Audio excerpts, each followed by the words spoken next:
નમસ્કાર દર્શક મિત્રો, રિયલ સમાચારમાં આપનું સ્વાગત છે। સમાચારોની શરૂઆત કરતા પહેલા એક નજર કરીએ આજના મુખ્ય સમાચાર પર। બકરી ઈદના તહેવારને લઈ સુરત પોલીસ એક્શનમાં। રાંદેર વિસ્તારમાં કોમ્બિંગ યોજાયું। કેનેડાના વિઝાના નામે લાખોનું ઓનલાઈન ફ્રોડ કરનાર શખ્સ પકડાયો।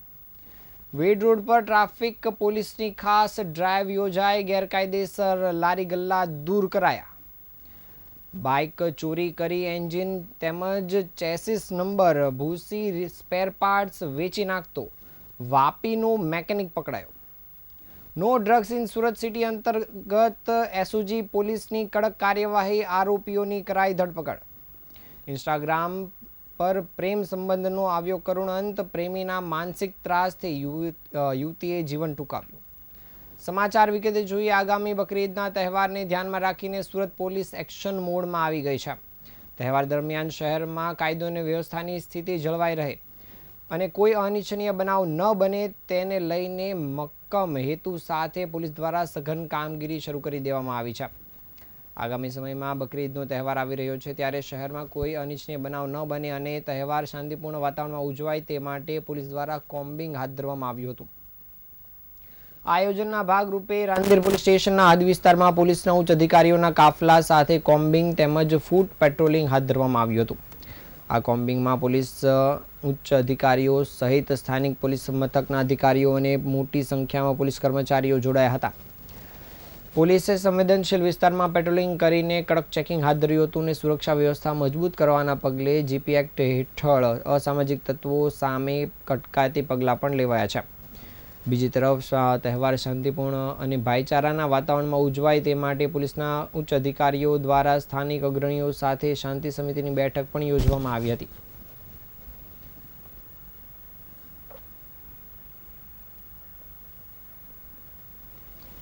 કેનેડાના વર્ક પરમિટ વિઝા અપાવવાના બહાને લાખો રૂપિયાની સનસનીભરી ઓનલાઈન છેતરપિંડી કરનાર મુખ્ય આરોપીને ધરપકડ કરવામાં આવી છે।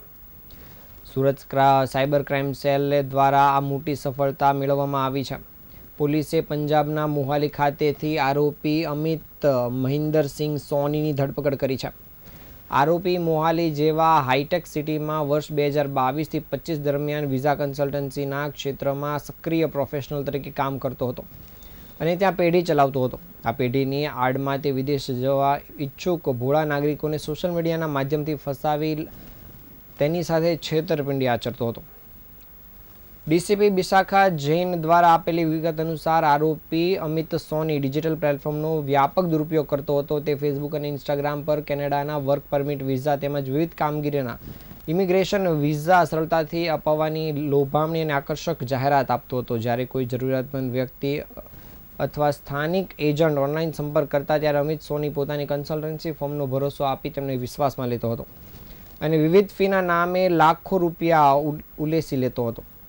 આ બાબતે પ્રાથમિક ફરિયાદના આધારે સાયબર ક્રાઇમ સેલના નિષ્ણાત ટેકનિશિયન સર્વેલન્સ અને IP address analysis, social media profile tracking અને બેંક ટ્રાન્ઝેક્શન ડિટેલ્સના આધારે પોલીસે તપાસ ધરીને આરોપીનું લોકેશન પંજાબના મોહાલી ખાતે ટ્રેસ કર્યું હતું। સુરત પોલીસની એક ટીમે તાત્કાલિક પંજાબના મોહાલીમાં દોરડા પાડીને મુખ્ય આરોપી અમિત સોનીને તેના વૈભવી રહેઠાણ દર્પણ સોસાયટી ખાતેથી ઝડપી પાડ્યો હતો। સુરત ક્રાઇમ બ્રાન્ચ સેલ દ્વારા પકડાયેલા આરોપી એવા અમિત સોનીની સઘન પૂછપરછ હાથ ધરવામાં આવી છે।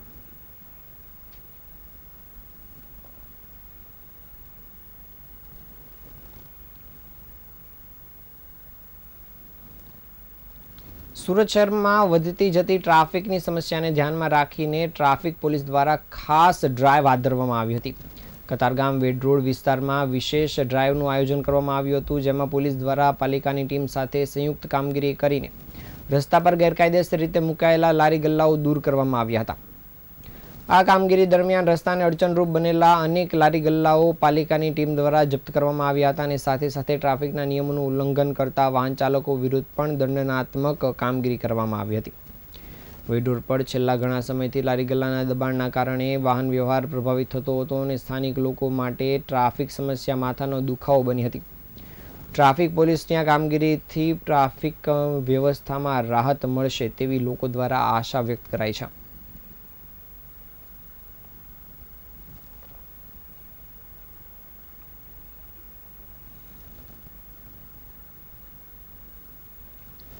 Navsari local crime branch Gujarat અને મુંબઈમાં સક્રિય એવા વાહન ચોરનો પર્દાફાશ કર્યો છે.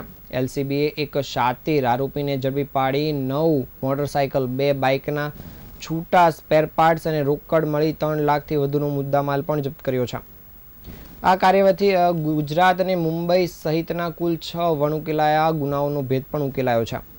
નવસારી જિલ્લામાં વધી રહેલ વાહન ચોરીની ઘટનાને અટકાવવા અને ગુનાઓને શોધી કાઢવા માટે એલસીબીની ટીમ સક્રિય હતી. ત્યારે નવસારી એલસીબીના સિનિયર પોલીસ અધિકારી વિજય જાડેજાની ટીમે તપાસ શરૂ કરી હતી અને ટીમ દ્વારા ટેકનિકલ સર્વેલન્સ અને સીસીટીવી ફૂટેજના આધારે તપાસ હાથ ધરી આરોપીની ધરપકડ કરવામાં આવી હતી. આ દરમિયાન મળેલી બાતમીના આધારે મુંબઈના ભરતનગરનો વતની અને હાલ વાપી રહેતો એવો ઇલિયાસ મંસૂરી નામનો ઈસમ મુંબઈ અને ગુજરાતમાંથી બાઇક ચોરી કરી બિલીમોરા ખાતે સંતાડતો હતો. તે બાતમીના આધારે તેની ધરપકડ કરવામાં આવી હતી. આ બાતમીના આધારે પોલીસે આરોપી માટે વોચ ગોઠવી તેને રંગે હાથ ઝડપી પાડ્યો હતો. પોલીસ પૂછપરછમાં ઇલિયાસ મંસૂરીએ ચોંકાવનારી વિગતોની કબૂલાત કરી હતી, જે વાપી ખાતે ગેરેજ ચલાવતો હોવાથી બાઇક રિપેરિંગનું કામ સારી રીતે જાણતો હતો. તે ભીડભાડવાળા વિસ્તારમાંથી બાઇકનું સ્ટીયરિંગ લોક તોડી વાયર ડાયરેક્ટ કરી ચાવી વગર મોટરસાયકલ ચોરી કરતો હતો.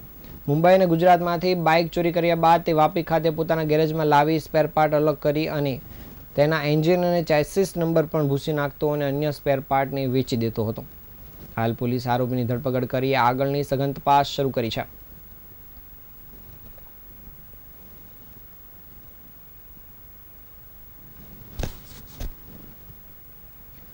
સુરત શહેરને નશામુક્ત બનાવવા માટે ચાલી રહેલા no drugs in Surat city અભિયાન હેઠળ એસઓજી પોલીસ દ્વારા સઘન કામગીરી કરવામાં આવી હતી. એસઓજી પોલીસ દ્વારા વર્ષ 2025 અને 26 દરમિયાન નશામુક્ત પદાર્થોના વેપાર અને હેરફેરમાં સંડોવાયેલા ઇસમો સામે કડક કાર્યવાહી હાથ ધરવામાં આવી છે.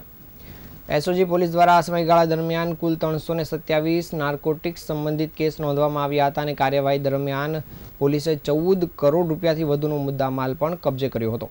તેમજ કુલ 450 આરોપીઓને ઝડપી પાડી જેલ ભેગા કર્યા હતા. આ ઉપરાંત એસઓજી પોલીસે અગાઉ નાર્કોટિક્સ કેસમાં ઝડપાયેલા 140થી વધુ આરોપીઓને બોલાવી ઇન્ટ્રોગેશન પણ કર્યું હતું. પોલીસે આવા આરોપીઓનું ડોઝિયર ખોલીને ભવિષ્યમાં કોઈપણ પ્રકારની નશાની પ્રવૃત્તિમાં સામેલ નહીં થવા કડક ચેતવણી પણ આપી હતી. સુરત પોલીસની આ કામગીરીથી શહેરમાં નશાના ગેરકાયદેસર કારોબાર પર અંકુશ આવશે તેવી આશા વ્યક્ત કરાઈ છે.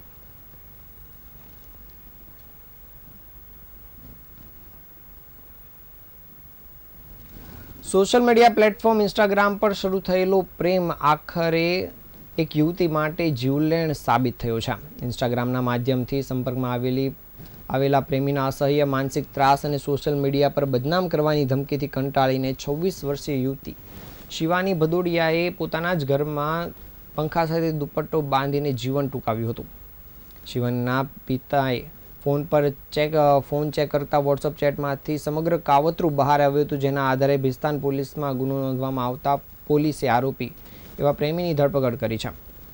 પોલીસ અને પારિવારિક સૂત્રો પાસેથી મળતી માહિતી મુજબ મૂળ સુરતની વતની એવી શિવાની ભદોડિયા છેલ્લા 7 વર્ષથી ઇન્સ્ટાગ્રામથી દિલીપ બાબરિયાના સંપર્કમાં આવી હતી અને સમય જતાં જ આ પરિચય પ્રેમમાં પરિણમ્યો હતો.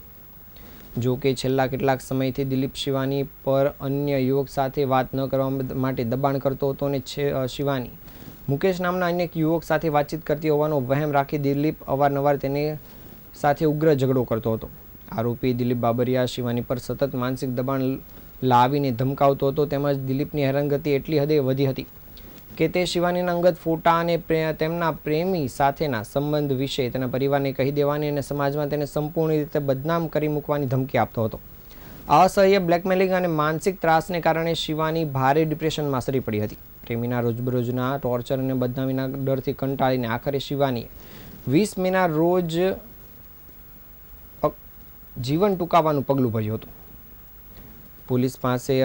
પોલીસે શરૂઆતમાં અકસ્માત મોતનો ગુનો નોંધી તપાસ શરૂ કરી હતી, જે બાદ મોબાઈલ ચેટના આધારે અને પિતાની ફરિયાદના આધારે ભિસ્તાન પોલીસ દ્વારા દિલીપ બાબરિયા વિરુદ્ધ ભારતીય ન્યાય સંહિતા હેઠળનો ગુનો નોંધવામાં આવ્યો હતો. આત્મહત્યાની દુષ્પ્રેરણા હેઠળનો ગુનો નોંધ્યા બાદ પોલીસે આખરે દિલીપ બાબરિયાની ધરપકડ કરી છે.